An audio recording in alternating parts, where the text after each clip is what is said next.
Salut, bienvenue dans votre programme Exprime-toi. Je suis sûre et certaine que vous avez vu les premières images et nous voici encore pour une deuxième fois dans notre deuxième prestation. Comme on l'avait bien prédit, on a sur notre plateau un jeune entrepreneur qui se nomme Monsieur Didier Kayembe. Je veux essayer de faire une brève présentation de la personne. Il est le coordonnateur de la Fondation Sagesse Divine de BLCC, le DG de l'établissement DICAT Company, le DG de la société DICAT Co. Donc je préfère lui passer la parole. Je m'en vais lui dire bonjour Monsieur Didier. Bonjour. Vous allez bien? Oui, je vais bien. La santé, ça va? Tout va bien, on est là. Comment évoluent les activités? Les activités évoluent très bien, raison pour laquelle je me suis présenté moi-même. Ok, nous sommes très contentes de vous recevoir sur notre plateau. Merci. Alors dites-nous, DICAT Company, DICAT Sarl, et puis la fondation des BLCC, la différence entre les trois structures. Bien, merci pour la parole. Nous avons, je commence d'abord par la fondation. Oui. C'était en 2005 qu'on avait démarré avec les activités, c'était au mois de décembre. Ouais. On avait organisé le centre de formation. C'est partant de cela qu'on avait lancé la session qui avait commencé au mois de février 2006. Ok. Et on travaillait le soir, on encadrait les gens.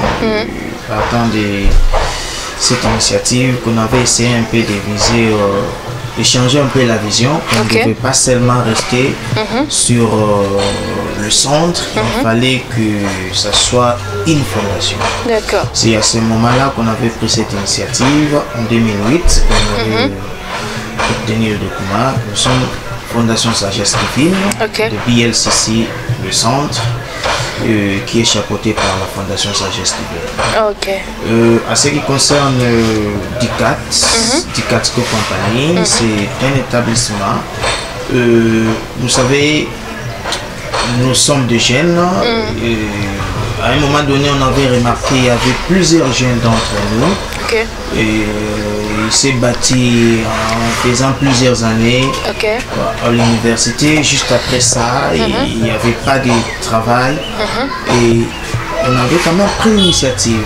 Les jeunes qu'on encadrait, d'autres qui étaient à l'université, d'autres qui n'avaient pas eu la chance de passer à l'université, mais ils ont suivi la formation parce que nous organisons plusieurs formations.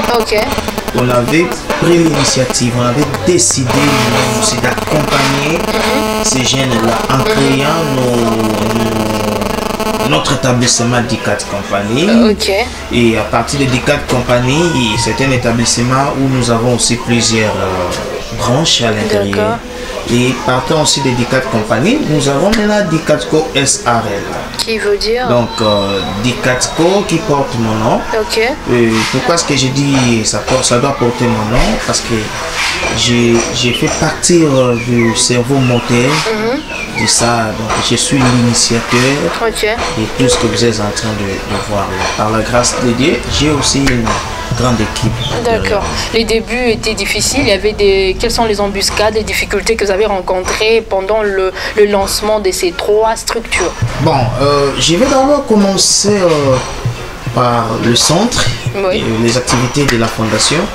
C'était en 2005, décembre, comme j'ai dit, mais on avait commencé à travailler avec les gens. C'était au mois de janvier ou février 2006. Moi, j'ai resté à l'époque à Limité. J'habitais à Limité. J'ai une sœur, notre aînée, qui était mariée. Elle restait à Ngaba. Et à chaque fois que je partais de l'autre côté là, j'ai sillonné des fois en faisant un tour. J'avais remarqué que le milieu, il y avait autre activité, mais la formation qui pouvait aider le jeune n'existait pas vraiment à l'époque. Raison pour laquelle j'avais pris l'initiative d'aller implanter les activités dans un coin où les gens négligeaient pour qu'à la longue, que nous puissions aussi avoir des jeunes capables sortant de cette commune. Donc, Fondation vient de là. Ok. Donc, notre siège, c'est en Ngaba. Jusqu'aujourd'hui, le site en question existe, mais le bureau se trouve maintenant au niveau du super légal. Okay. Donc, c'était très difficile de convaincre les gens. Ouais. Vous savez, c'est un millier. Il y a des gens qui étudient, mais plusieurs, au départ, c'était difficile parce qu'ils trouvaient que ce n'était pas important pour eux. Ouais. Il fallait insister, marteler. Et nous avons pris plusieurs années et par la grâce de Dieu aujourd'hui, parmi le site que nous avons, il y a aussi des gens, des jeunes frères et sœurs au niveau de Ngaba qui s'est retrouvés. C'était très difficile au départ, mais le fruit parle maintenant à notre place, raison pour laquelle nous avons gagné confiance chez les parents et c'est que les jeunes. Qu'est-ce qui vous motivait déjà pour tenir bon, pour continuer à travailler comme ça?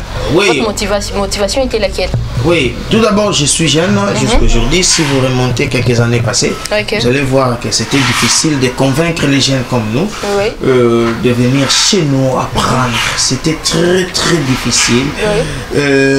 Quand on formait les gens, même là où on louait l'école en question, on voyait comme si on faisait de la blague. Et arrivé à la fin, le peu de moyens qu'on avait, on avait essayé d'organiser la cérémonie. Et après avoir organisé la cérémonie, les invités qui étaient là, il y avait aussi des responsables à ce moment-là qui avaient dit non, effectivement, il se passe quelque chose. Donc, depuis lors, les parents nous envoient les jeunes, puisque on est vraiment focalisé parce que le jeune que nous sommes, les jeunes garçons ou filles ne doivent pas se focaliser sur la fidélité. Donc après tant d'années, ils ont besoin d'être responsables chez eux. Ou la responsabilité doit commencer d'abord lorsqu'on est jeune, pour ne pas être frustré à la longue. En parlant de la jeunesse, j'aimerais déjà glisser le sujet sur lequel nous allons débattre. Déjà, c'est la faiblesse ou négligence de jeunes Congolais contribuant à l'échec de ce pays. J'ai une petite question par rapport à... Ma toute première question par rapport au sujet. Vous avez dit que la faiblesse de jeunes ou la négligence de jeunes contribue à l'échec de ce pays. Ne pensez-vous pas que la négligence de jeunes est causée par un manque de motivation de nos autorités? Vous ne pensez pas que c'est à cause de ça? Parce que déjà, j'ai rencontré un monsieur hier, je me souviens, j'étais sur la moto. Le motard qui était là, il dit qu'à part le fait qu'il ait sa moto à lui, il a aussi un petit légable de bien grand. Donc le... Comment on appelle ça? La cabine. Alors il s'est fait que... Il m'a dit que... Imaginez-vous que je suis encore au début de mon business. Alors, il s'est fait que tu y aies de menaces à gens de l'ordre. Alors, ne pensez-vous pas que, des fois, pour qu'un jeune, la faiblesse d'une personne qui veut entreprendre, un jeune qui veut entreprendre, et du coup, il y a la motivation aussi qui doit compter de nos autorités, ces personnes qui sont haut placées. Vous ne pensez pas ça? Oui, merci pour la parole. Je vais d'abord... détailler un peu les mots, faiblesse et puis négligence. Parce c'est mieux. Il y a beaucoup de choses à parler là-dedans. J'ai souligné la négligence parce que la négligence en soi, c'est la manque de capacité.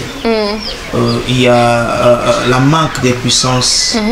Il y a la manque des forces morales aussi. Donc, vous savez, dans tout ce qu'on est en train de faire, lorsqu'on est faible sur le plan moral, on ne pourra pas remonter. C'est ça le vrai problème. Et la motivation peut être là, mais la faiblesse peut influencer la motivation. Je sais pourquoi ce que nous avons épinglé la faiblesse et la négligence.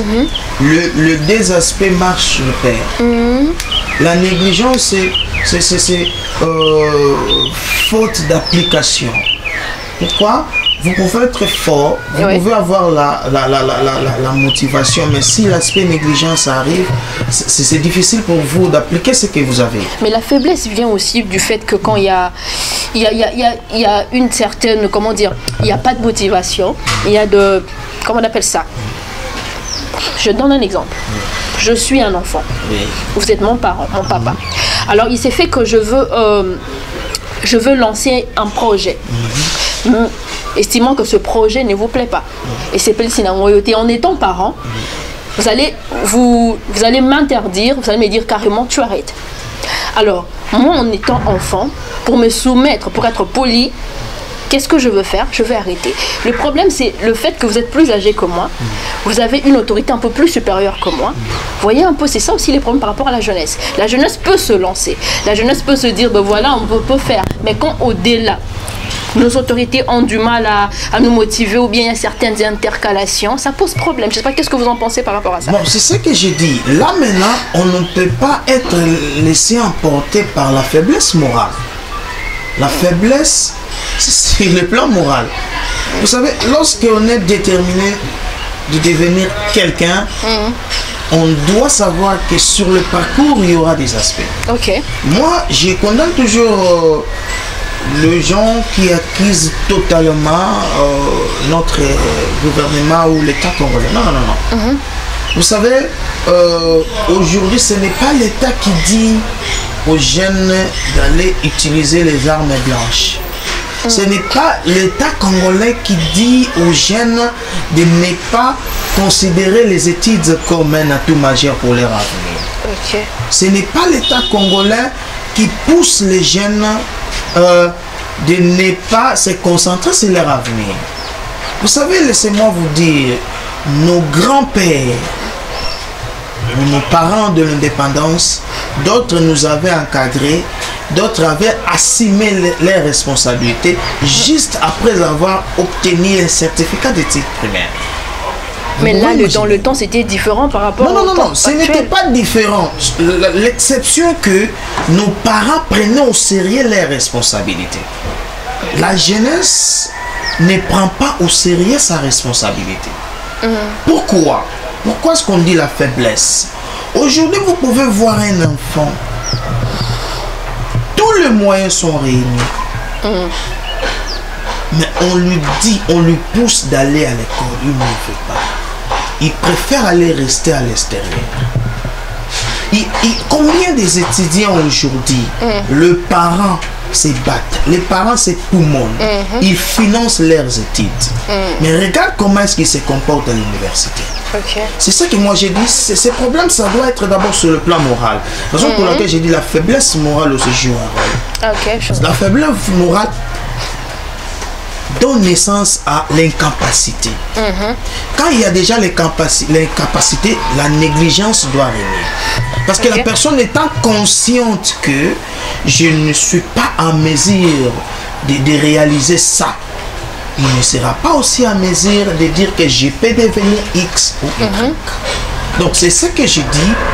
Nous les jeunes, certains d'entre nous, leur négligence ou faiblesse contribue aussi à l'échec de l'avancement de notre pays. Pourquoi? Vous êtes jeune, vous avez pris votre initiative de créer quelque chose. Mais combien d'entre vous, excusez-moi de dire ça, et combien d'entre vous, d'autres restent court derrière les gens?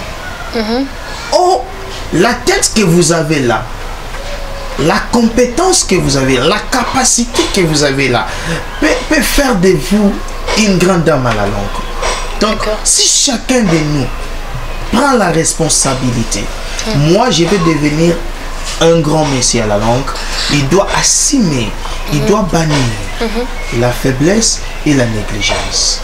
Pourquoi? Si moi j'interprète quelque chose, derrière moi je peux engager combien de gens? Si plusieurs jeunes d'entre nous se comportent de la sorte, bien que nous savons, certains font face à aux obstacles, mais les obstacles ne peuvent pas être le seul moyen de nous dire que non, nous ne pouvons pas faire ça parce qu'il y a ça, il y a ça, il y a ça. Non, non, non, non. C'est un peu ça. D'accord. Maintenant, qu'est-ce que vous pouvez donner comme solution? Que peut-on faire? La solution d'abord, c'est sur le plan psychologique, la conscience. Comment travailler ça déjà? La conscience, c'est ce que nous sommes en train de faire. De dire aux jeunes, à un jeune, tu es capable d'aller plus loin avec ce que vous avez. Même avec un $10, quelqu'un peut investir dans un projet. Oui, on dit petit à petit. Vous savez, il y a un problème chez les jeunes actuellement. Quand on investit, on ne peut pas décider de récolter ou de gagner sur le champ. Ça, c'est vrai. Moi, je vous ai dit, nous avons commencé en décembre 2005, 2006, petit à petit. Je ne peux pas dire que je n'ai pas vécu de moments de calvaire. Non, non, non, non. Ces moments de calvaire ne m'a pas donné le courage de baisser les bras. Non, non, non, non. Okay. Donc, on doit toujours forcer. Si 10, 15 000, 10 000 jeunes entreprennent ou ils sont en train d'entreprendre dans dans les divers domaines. Je vous dis que la jeunesse congolaise pourra impacter plusieurs pays africains. Nous avons des jeunes qui ont des talents. Nous avons des jeunes qui ont des capacités exceptionnelles. Nous avons plusieurs. Mais il se passe un problème, la jeunesse a peur. Donc si j'ai fait ça, bon, on va faire ceci. Si j'ai fait ça, bon, ça doit être comme ça. Non, non, non, non, non. Nous devons essayer. Nous devons essayer. Il y a des gens qui sont capables, qui sont prêts à soutenir la jeunesse. D'accord. Vous pensez que le fait d'entreprendre est fait pour tout le monde? Non, non, non, non, non, non. Vous savez, il y a un esprit qui règne. Vous pourriez aussi il y a une maladie pour, qui règne au milieu de la jeunesse ou chez les jeunes. Cette maladie, c'est président. Oh Mopao. Oh, il oublie que lui-même aussi peut devenir président ou Mopao. Vous allez voir quelqu'un, il souhaite prendre 100 $, 200 $, 300 $, acheter un téléphone et l'avoir, n'est pas créer quelque chose. Et il utilise le téléphone de 200, 300, 400 $, mais il est en train de faire des matoles chez XY. Les matoles, c'est un phénomène. Oh, est-ce que je peux avoir 10 $? Est-ce que je peux avoir 5 $? Mais avec les 300 ou les 200 $ qu'il a utilisé pour acheter les téléphones, il peut prendre même un téléphone de 20 $, même un téléphone de 30 $, même un téléphone de 50 $. Le reste de l'argent, il peut investir. Donc vous allez voir que à la longue, il ne va pas courir derrière les gens. Vous savez, moi je condamne ça, la politique. Je n'encourage pas certains hommes influents sur le plan politique, sur le plan d'entrepreneuriat ou des opérateurs. Quand il passe comme ça avec le véhicule, on vient l'entourer, il fait sortir ça, il donne. Non, non, non, ça on n'est pas en train d'aider la jeunesse. Aider la jeunesse, c'est que vous pouvez leur donner, les appeler, les conscientiser. Voilà, au lieu d'être ici en train de courir derrière les gens, cherchez à faire quelque chose. Chercher à faire quelque chose, même avec un 10 $, on peut faire quelque chose. Même avec 5 000, on peut faire quelque chose. Même avec 2500 francs congolais, on peut faire quelque chose. On peut acheter même un paquet. On peut acheter même un paquet de bouteilles d'eau. On peut commencer déjà à faire quelque chose avec ça. Donc ça ne sert à rien de rester devant les gens. Donnez-moi 10 000 francs. Donnez-moi 5 000. Oh, X est passé par ici, elle nous a donné ça. Après 10 ans, après 5 ans, après 10 ans, après tant d'années, vous n'aurez pas la force que vous êtes en train de courir derrière les véhicules. Ça, c'est vrai. Donc, nous devons encourager le jeune. Même cette initiative doit commencer surtout dans le lieu des universités. Passer dans les universités, motiver le jeune, conscientiser le jeune, descendre dans des quartiers, organiser des manifestations. Cette manifestation n'a pas pour objectif d'un camp ou d'une couleur politique, non. L'objectif, c'est de conscientiser les jeunes. Nous devons faire quelque chose pour aider aussi nos autorités. C'est ce que nous devons faire, encourager les jeunes. Vous savez, il y a des jeunes qui étaient venus chez nous. D'autres n'avaient pas la possibilité.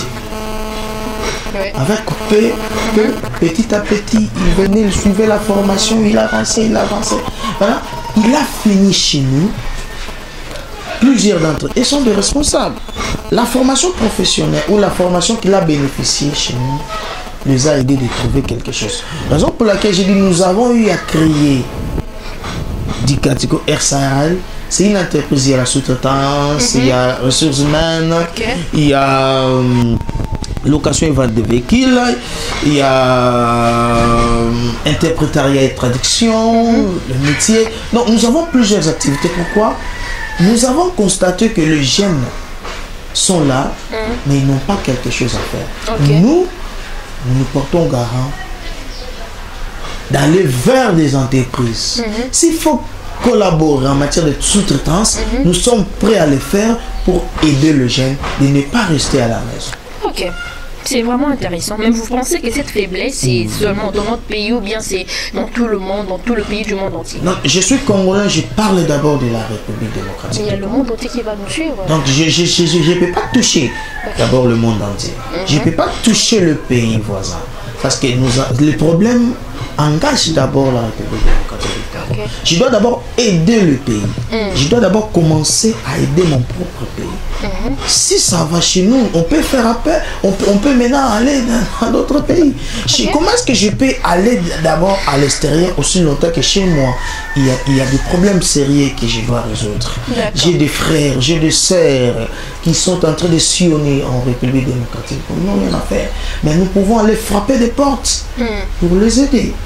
D'accord. En étant entrepreneur, comment vous pouvez définir l'entrepreneuriat? Nous sommes déjà en train de chuter. En étant entrepreneur, quelle définition pourriez-vous donner de l'entrepreneuriat? Bon, moi, j'ai ma façon de voir les choses. Selon mon concept, j'ai toujours dit l'entrepreneuriat, c'est créer pour les autres. C'est créer pour aider les autres. Donc, c'est ça ce que je peux dire.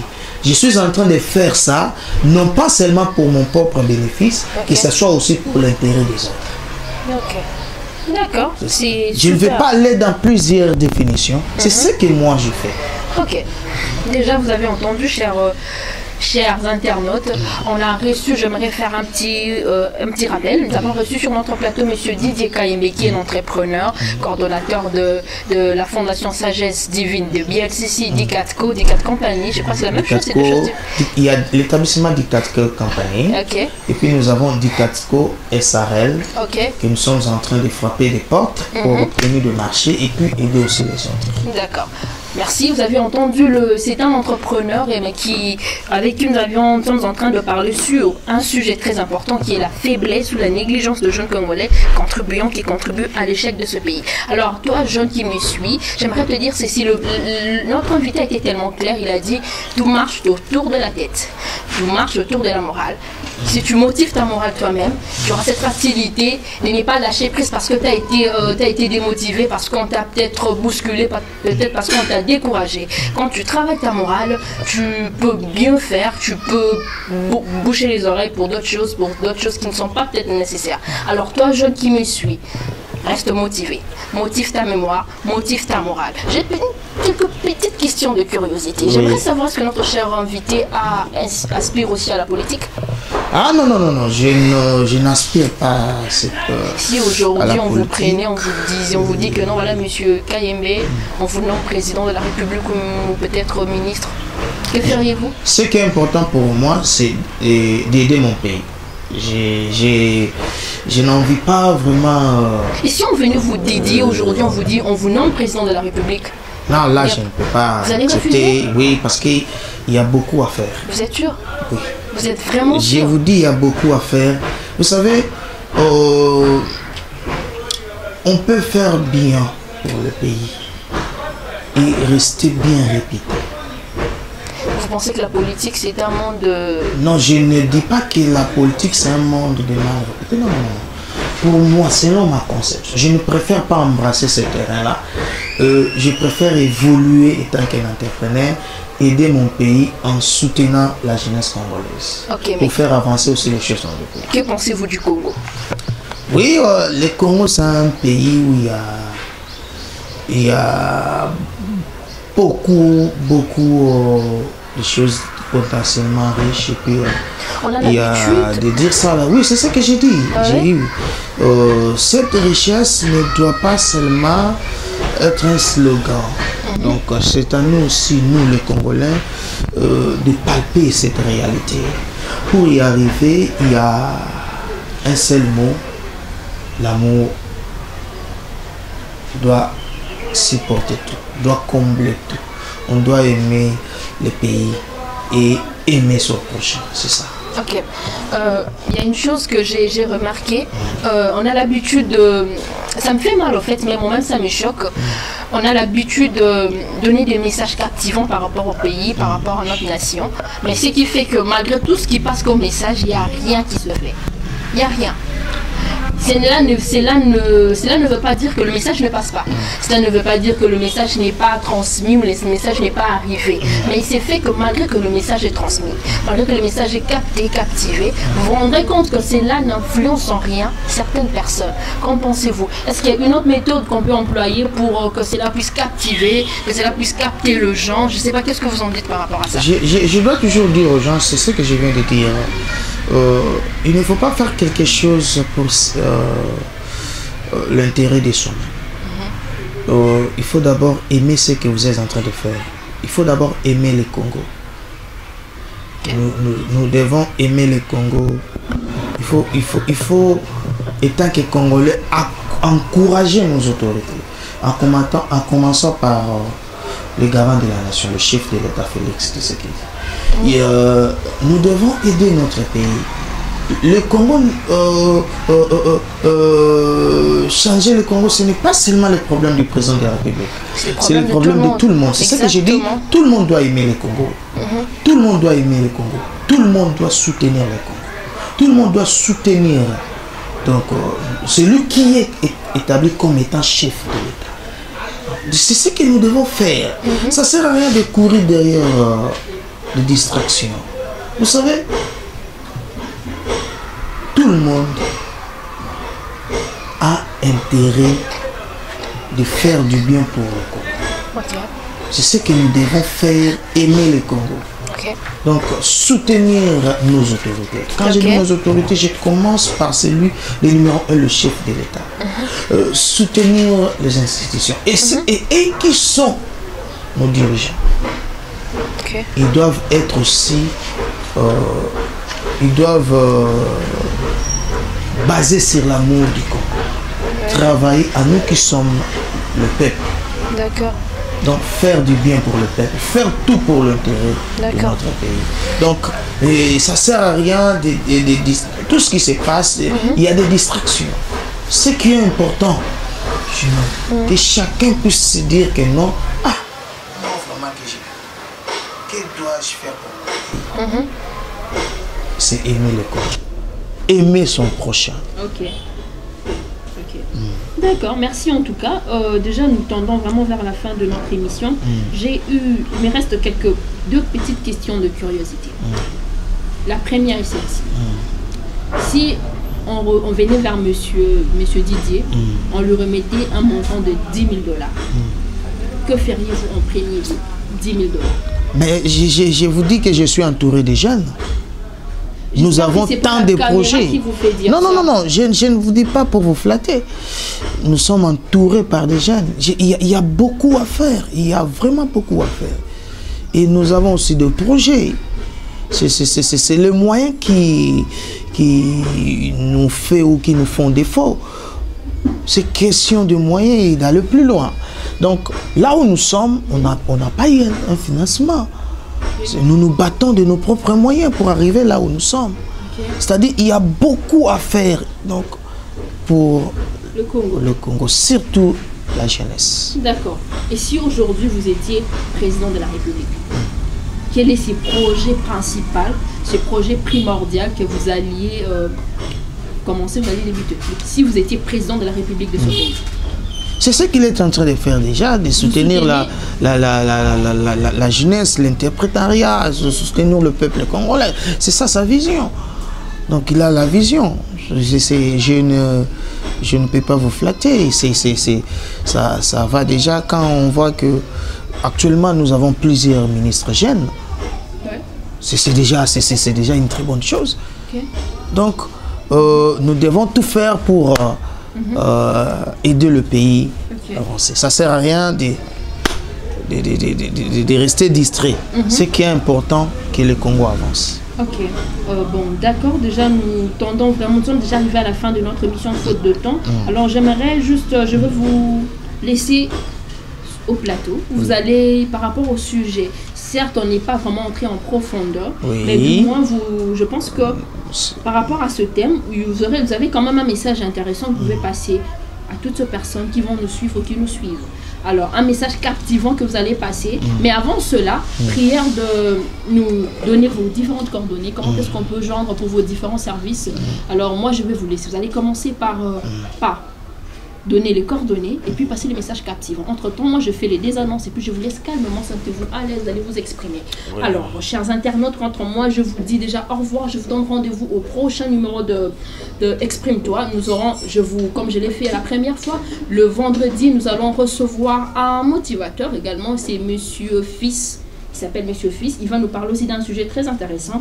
Quant à moi, aujourd'hui, je vous dis déjà au revoir et je vous donne rendez-vous au prochain numéro de Exprime-toi. Alors, ce que je pourrais vous demander, c'est de rester scotché.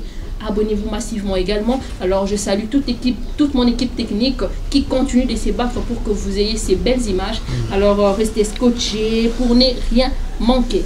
Quant à moi, je vous dis au revoir et bye, bye, bye, bye. Du coup, notre bureau se trouve au niveau de Super Lemba, à Rumi 38, dans la commune de Lemba. Nous sommes juste en diagonale de Vodashop de Lemba, de Vodashop. Nous sommes juste en diagonale de Lemba, de Lemba, de Lemba, de Lemba,